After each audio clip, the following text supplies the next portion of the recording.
प्रिय दर्शकों, नमस्कार। एक बार फिर से उपस्थित हूं आप सबके सामने सूर्य देव के नक्षत्र परिवर्तन पर विशेष रूप से एक कार्यक्रम लेकर के। कल आप लोगों ने जो कार्यक्रम देखा है वो मंगल देव के राशि परिवर्तन के ऊपर केंद्रित था। इधर लगातार आसमान में कुछ ग्रह अपनी स्थिति बदल रहे हैं, जिसमें से सूर्य देव ने नक्षत्र परिवर्तन किया है 22 जून को, और ये अभी रहेंगे लगातार 6 जुलाई 2026 तक इसी नक्षत्र में रहेंगे। क्या कुछ परिणाम हो सकता है? 6 जुलाई 2026 तक सूर्य देव का राहु के आर्द्रा नक्षत्र मिथुन राशि में बुध के साथ बैठना, और सिंह राशि के अधिपति हैं जहां पे केतु देव और राहु देव का पहले ही प्रभाव आ रहा है। ये सारी ग्रह स्थितियां मिलकर के मेष राशि से लेकर मीन राशि तक के जातकों को किस तरीके से अपने प्रभाव में डालेंगी, अपने प्रभाव में रखेंगी। आमदनी बढ़ेगी, घटेगी, व्यापार बढ़ेगा, घटेगा, किस तरीके का नुकसान और किस तरीके का लाभ होगा, दाम्पत्य, पारिवारिक सुख, नौकरी और यात्रा, संतान का पक्ष, आपका आत्मविश्वास और एक बेहतरीन जो परफॉर्मेंस है वो कैसे दिया जाए अपने जीवन में। ये ग्रह हमें जब कभी भी अपने अंदर कोई बदलाव करते हैं तो उस छोटे से बदलाव का बहुत व्यापक असर राशियों के अधिपति राशि वालों को डालते हैं या करते हैं, प्रभावित करते हैं। ये कार्यक्रम सूर्य देव के मिथुन राशि में आर्द्रा नक्षत्र पर केंद्रित है कि वो आर्द्रा नक्षत्र में बैठ करके किस राशि को कितने तरीके से प्रभावित करने वाले हैं। अगर आपने चैनल सब्सक्राइब नहीं किया है तो सब्सक्राइब कर लीजिए, और अगर किए हैं तो फिर से एक बार चेक कर लीजिए। आइए शुरू करते हैं आज का कार्यक्रम, जो बिल्कुल ही तात्कालिक विषय पर केंद्रित है। सबसे पहले बात करेंगे सूर्य की भूमिका की। सूर्य लक्ष्मी के कारक होते हैं, और वस्तुतः लक्ष्मी है क्या? लक्ष्मी आत्मा है ना? आत्मा ही लक्ष्मी है। आत्मा मर गई, लक्ष्मी कमाने के लिए आपने अपनी आत्मा को मार दिया या आत्मा को जीवित रखा है। कहते हैं ना, नेताओं को धन कमाने के लिए पहले उनको अपनी आत्मा मारनी पड़ती है, उनकी आत्मा जिंदा नहीं होती। वो कभी भी बैठते हैं आपस में तो हमारे बारे में बात नहीं करते, हमारे और आपके बारे में बात नहीं करते, जनता के बारे में उनकी कोई मंशा बात करने की नहीं होती, वो सिर्फ अपने ही बारे में बात करते हैं। तो वैसे ही आप जिस राशि से आते हैं, जिस लग्न के हैं आप, प्रत्येक राशि और प्रत्येक लग्न के व्यक्ति के लिए सूर्य आत्मस्वरूप होते हैं, लक्ष्मी के विधाता दाता होते हैं। लक्ष्मी का विचार सिर्फ सूर्य से नहीं किया जाता, वरन शनि और गुरु, शुक्र आदि ग्रहों से भी किया जाता है। ये इस बात पे और भी बात निर्भर करेगी कि ये जो विभिन्न ग्रह होते हैं वो लक्ष्मी अर्थात धन कमाने के तरीके बताने वाले होते हैं। सूर्य हैं तो सैद्धांतिक रूप से व्यक्ति लक्ष्मी कमाएगा, अपनी आत्मीयता खोएगा नहीं, आत्मा को नष्ट नहीं करेगा, मारेगा नहीं, है ना। शुक्र हैं तो अनुभवों के कारण, ज्ञान के कारण धन कमाएगा, और गुरु हैं तो सैद्धांतिक रूप से धर्म का पालन करता हुआ धन कमाएगा। शनि है तो अपने मेहनत से धन कमाने वाला जातकों को बनाएंगे। व्यक्ति ऐसे लक्ष्मी प्राप्त करता है। इन सभी ग्रहों के ऊपर चंद्रमा का प्रभाव इस वजह से भी आरोपित होगा क्योंकि चंद्रमा इस बात का निर्धारण करते हैं कि आप जो धन कमा रहे हैं वो कितना गाढ़ा है, कितना पतला है, और तो और वो कितनी कंसिस्टेंसी के साथ आपके जीवन में आने वाला है। इस वजह से महत्वपूर्ण ग्रहों की जब श्रेणियां तैयार की गई तो उसमें चंद्रमा को सबसे पहले नंबर पे रखा गया और गुरु को दूसरे नंबर पे रखा गया। सामान्यतया सूर्य और चंद्रमा दो ऐसे ग्रह हैं जो सभी राशियों के पूर्व में पिता होते थे। सूर्य और चंद्रमा ही सभी राशियों के अधिपति होते थे। बाद में ग्रहों को जब राशियों का वर्गीकरण हुआ तो ग्रहों का उनका अधिपति बना दिया गया। जब आप शास्त्र पढ़ेंगे, उठाएंगे ग्रंथ, तो ऐसा ही वर्णन आता है। पर बात हमारी उस पर नहीं है। हमारी बात चल रही है कि सूर्य अगर बुध के साथ विराजमान हैं आकाश के किसी एक क्षेत्र में, किसी एक कोने पर, तो वो किस तरीके का असर देंगे, और जब उन्होंने अपना नक्षत्र बदला तो वो जातक को किस तरीके से प्रभावित करेंगे। सूर्य आत्मस्वरूप होते हैं, धन कमाने के तरीके का निर्धारक इन्हें कहा जा सकता है। पिता से इनका विचार किया जाता है, पिता का इनसे विचार किया जाता है। व्यक्ति की राजनीति यहां से देखी जाती है, उसका समर्पण कैसा है, वो ढीठ तो नहीं है, बड़ बोलेपन से युक्त तो नहीं है। ये सारी बातें जन्म कुंडली में सूर्य से देखे जाते हैं। और प्रत्येक महीने मतलब सूर्य जो है वो 27, 28, 29, 30 ये 4 दिन में राशि परिवर्तन कर लेते हैं। मतलब कभी वो 28 दिन पे, कभी 29, कभी 30, इतने दिन तक एक राशि में रहते हैं, उसके बाद वो अगली राशि की यात्रा कर जाते हैं। फिलहाल मिथुन राशि में है, हमारी बात आर्द्रा नक्षत्र पे हो रही है। तो सबसे पहले बात करेंगे मेष राशि, मेष लग्न के जातकों के लिए क्या कुछ प्रभाव इसका रहने वाला है, इस पे बात करेंगे। बने रहिएगा कार्यक्रम के अंतिम हिस्से तक। मेष राशि और मेष लग्न के जातकों के लिए आपकी राशि से सबसे पहले तो राशि में अगर बात करते हैं तो तृतीयस्थ है। इससे पहले कि मैं सभी राशियों पे ये बात कहूं, आर्द्रा नक्षत्र वस्तुतः राहु का नक्षत्र है, पर इसके जो अधिपति देवता हैं वो भगवान शिव हैं, अर्थात रुद्र हैं। ओम रुद्राय नमः। अगर आप ये कार्यक्रम पहली बार देख रहे हैं और अगर आप आर्द्रा नक्षत्र में जन्मे ही हैं तो विचार करिए कि आपको हमेशा ही ओम रुद्राय नमः इस मंत्र का जप प्रत्येक दिन कम से कम अपने नक्षत्र के अधिपति देवता अर्थात शिव का ये मंत्र जपना चाहिए, ओम रुद्राय नमः। इसके अतिरिक्त अगर आप आर्द्रा नक्षत्र में जन्मे हैं तो एक और भी बड़ा ही सामान्यतया सरल उपाय होगा कि पीपल के वृक्ष का लगाना और पीपल के वृक्ष की सफाई और साथ ही साथ पीपल के वृक्ष की परिक्रमा बहुत आवश्यक होगी। ये भी एक विषय था जो सोचा आप लोगों को बता दूं। पर फिलहाल मेष राशि के लिए ये जो गोचर होने वाला है आर्द्रा नक्षत्र का, वो आप बस एक एक लाइन की बात कहूंगा, आपके आत्मविश्वास में वृद्धि और साथ ही साथ आपकी महत्वाकांक्षा में वृद्धि करने वाले होंगे।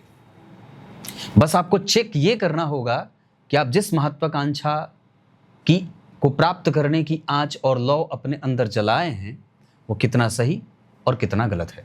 कहीं आप अपने पद और प्रतिष्ठा का गलत इस्तेमाल तो नहीं कर रहे, क्योंकि मेष राशि के जातक जब सूर्य आर्द्रा नक्षत्र में प्रभावित करेंगे अपने आप को तो ऐसा हो सकता है कि व्यक्ति कई बार लोगों को या लोगों के ऊपर हावी होने की स्थिति में चला जाता है। ये रहेगा 6 जुलाई तक। मेष राशि के जातकों को कुछ इस तरीके का प्रभाव देखने को मिल रहा है। मतलब पराक्रम, यश, महत्वाकांक्षा की वृद्धि तो कर रहे हैं, पर इसके साथ कुछ गलत निर्णयों को देने वाले भी बन रहे हैं। हम निर्णय लेने से पहले थोड़ी सावधानी बरतेंगे, जैसे निवेश कहाँ करना है, व्यापार किसके साथ करना है, यात्रा कब शुरू करनी है ना, किसको उत्तर देना है, किसको उत्तर नहीं देना है। आप अगर सफल हैं तो सामने वाला अगर असफल हो रहा है तो उसकी हंसी न उड़ाई जाए, उसकी खिल्ली न उड़ाई जाए। इस बात का भी मेष राशि के जातकों को ध्यान रखना होगा।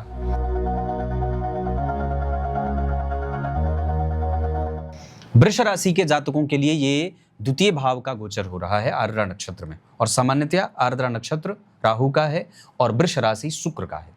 इस अवस्था में कई बार कुछ मामलों में ये व्यय का कारण भी बन सकता है, लेकिन कला के क्षेत्र में जो लोग काम कर रहे हैं, जो रिसर्च के क्षेत्र में काम कर रहे हैं और वृष राशि के हैं, उनके लिए ये सूर्य का आर्द्रा नक्षत्र में गोचर काफी लाभ देने वाला हो सकता है। व्यक्तित्व का विस्तार होगा और तो और प्रभावों में वृद्धि भी होगी। वाणी में स्थिरता और गंभीरता भी ये सूर्य नारायण राहु के नक्षत्र में आकर वृष राशि, वृष लग्न के जातकों को देने वाले हैं। क्लियर है?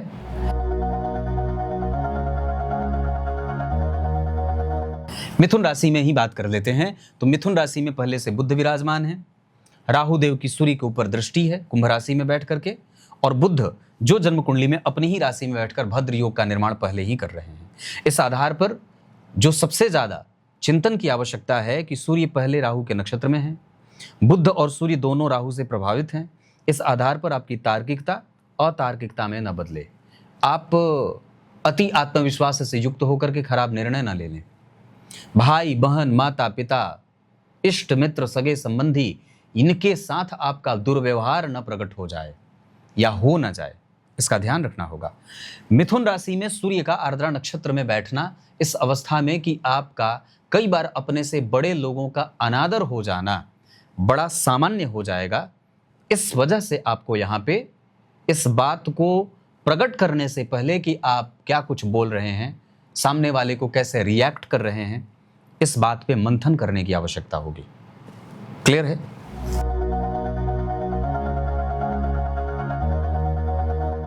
कर्क राशि, कर्क लग्न के जातकों की राशि से 12वें भाव में सूर्य का आर्द्रा नक्षत्र में गोचर।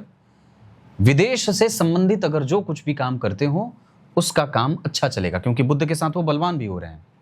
इस बीच में आपका कोई भी छोटा हो या बड़ा निर्णय लेने की क्षमता जो है वो मजबूत और सही साबित होगी। कर्क राशि के जातकों के लिए बाहर से संबंधित काम, ऊंची शिक्षा, ऋण से मुक्ति, व्यापार और अपनी जिम्मेदारियों का सही तरीके से निर्वहन, ये सारे काम कर्क राशि वालों के बनने वाले हैं।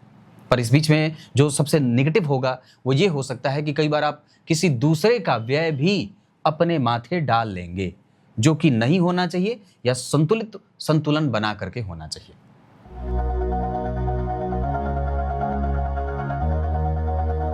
बात अगर सिंह राशि की करते हैं तो सिंह राशि के स्वामी ही होते हैं सूर्य, आर्द्रा नक्षत्र में बैठे हैं। चूंकि राहु और केतु का असर है सिंह राशि पे, इस वजह से सबसे पहले तो आपको अपने स्वास्थ्य का ध्यान रखना होगा, पहली बात। लेकिन ये इतना ज्यादा लाभ करने वाला है कि आप जितना सोचे नहीं है। राशि का स्वामी अगर जिस नक्षत्र में बैठा है, सिंह राशि के स्वामी सूर्य आर्द्रा में बैठे हैं और राहु से दृष्ट हैं, और वो राहु अपने मित्र की राशि में विराजमान है, मित्रस्थ होकर के विराजमान है। इस वजह से व्यक्ति का पराक्रम, भाग्य लाभ, प्रमोशन, संतान, सुख, संपत्ति, ऐश्वर्य, सांसारिक भोग, इन सब की विशेषतया पूर्ति जो सिंह राशि के जातक हैं उनको ये सूर्य नारायण कराने वाले हैं।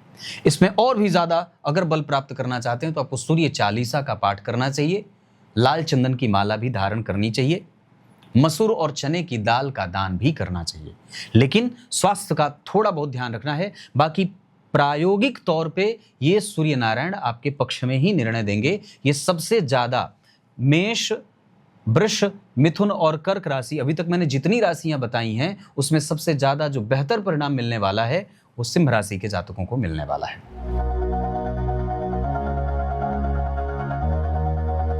बात अब करेंगे कन्या राशि से। कन्या राशि के जातकों के लिए बुध चतुर्थ दशम 2 भाव के संतुलन बना रहे हैं, मतलब मिथुन राशि बनेगी तो चतुर्थ भाव के स्वामी होंगे, और अगर कन्या राशि कन्या लग्न बनी है तो दशम स्थान के स्वामी बनेंगे। इस आधार पर कि कन्या राशि और कन्या लग्न के जातक जो हैं, चूंकि आपके लग्नेश या राशि के स्वामी बुध सूर्य के साथ विराजमान हैं, तो अब ये आपके पिता और माता के सुखों में वृद्धि करने वाले हो जाएंगे, सामाजिक प्रतिष्ठा में वृद्धि कराने का संकेत देंगे, प्रमोशन के योग बनाएंगे। आपकी तार्किकता, और अगर बोलकर धन कमाते हैं, बैंकिंग से जोड़कर धन कमाते हैं, बैंकिंग सेक्टर में काम करते हैं, फाइनेंस में काम करते हैं, शेयर बाजार आदि में काम करते हैं, इंपोर्ट एक्सपोर्ट का काम करते हैं, और अगर आप कन्या राशि के हैं तो ये सूर्य का आर्द्रा नक्षत्र में गोचर आपके लिए संतुलित परिणाम देगा। इतना ही नहीं, आपके पास बजट बनाने के लिए काफी धन भी आ जाएगा। आप उसे स्टोर कर सकते हैं, रख सकते हैं उसको। मनी जो है वो आपका जो धन है वो आप उसको बैंक में इकट्ठा करने की नौबत तक आ जाएगी। ऐसी स्थिति ये सूर्य इतना धन दे जाने वाली स्थिति में लेके जाएंगे कन्या राशि वालों को।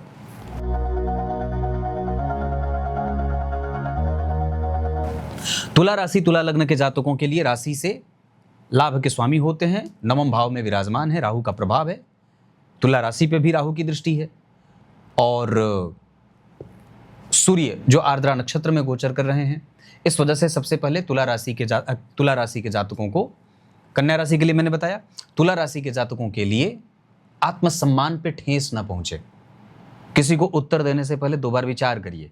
मैत्री करने से पहले, प्रेम करने से पहले, यात्रा पर जाने से पहले, फॉर्म भरने से पहले, निवेश करने से पहले कोई जल्दबाजीपन ना दिखाएं। बिल्कुल शांत रहें, थोड़ी स्टडी की आवश्यकता है, घबराहट में कोई निर्णय ना लें, प्रतिक्रिया देने से बचें, बड़ों का आदर कम ना हो, छोटों के साथ स्नेह आपका बरकरार है कि नहीं, दाम्पत्य में आपने पूरी एनर्जी डाली है कि नहीं, इन सब विषयों का चिंतन करना होगा कन्या राशि वालों को। तुला राशि वालों को क्षमा करिएगा। वृश्चिक राशि वृश्चिक लग्न के जातकों के लिए आपकी राशि से चतुर्थ भाव में राहु हैं। गृह क्लेश तो नहीं, पर सामान्यतया ये संपत्ति बनाने के कारण तो बन ही जाएंगे। और सूर्य आपकी राशि से दसम स्थान के स्वामी होते हैं और 8वें भाव में विराजमान है मिथुन राशि। इस आधार पर आपको स्वास्थ्य, आपका रिसर्च, ज्ञान, मजबूती, पैतृक संपत्ति, जो आपकी प्रगाढ़ता है, जो आपका मजबूत होना है, जिस विषय के कारण और जिस वस्तु के कारण आपकी समाज में मजबूती बनी हुई है, उसको मेंटेन करने का काम आपका होगा। 6 जुलाई तक आपके पास जो है उसे आप कितना बेहतर नर्चर कर सकते हैं, इस पे वृश्चिक राशि के जातकों को ध्यान देने की आवश्यकता होगी। मतलब पूर्व की संपत्ति और पूर्व की अर्जित संपत्ति को किस तरीके से आप सुरक्षा प्रदान करते हैं, अपने दिमाग को सही जगह पे लगाना, सही लोगों से तर्क करना, सही लोगों से मैत्री करना, ये वृश्चिक राशि और लग्न के जातकों को ये सूर्य का गोचर विचार करने को कह रहा है।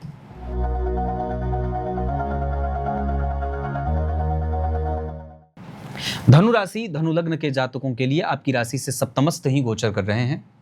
सात्विकता बढ़ेगी, तर्क बल सही होगा, गलत लोगों से मैत्री टूटेगी, अच्छे लोगों से मैत्री होगी, पड़ोसी का संबंध अच्छा होगा, व्यापार में मन लगेगा, आत्मविश्वास बढ़ेगा। थोड़ा बहुत दांत और पेट से संबंधित समस्या ये सूर्य नारायण दे सकते हैं। बाकी धनु राशि धनु लग्न के जातकों के लिए व्यवस्था में विश्वास होगा, कानूनी पचड़े खत्म होंगे, दुकान के सामने जो ऋण था वो ऋण चुकाने की स्थिति में हो जाएंगे।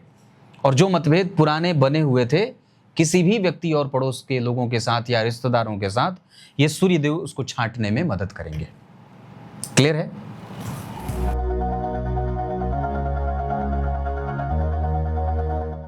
मकर राशि वालों के लिए तो ये इतना ज्यादा बढ़िया रहने वाला है। ये जो गोचर है सूर्य का आर्द्रा नक्षत्र में, धन, मान, पद, प्रतिष्ठा, लाभ, सुख, संतान, ऐश्वर्य, संपत्ति, प्रमोशन, व्यापार, हर एक तरीके से मकर राशि के जातकों के लिए ये एक अच्छा और सुनहरा अवसर दे रहे हैं। आप इसको भुना लीजिए, किसी भी तरीके से कोई गलत हड़बड़ी में मत रहिए। बिल्कुल आपके पक्ष में सारे निर्णय आएंगे, शत्रु परेशान होंगे और आप निश्चिंत होंगे। मकर राशि के जातकों के लिए मिथुन राशि में आर्द्रा नक्षत्र के बैठे राहु देव के नक्षत्र में सूर्य देव मकर राशि के जातकों के लिए बहुत ही बेहतर और बेहतर परिणाम देने की स्थिति में है।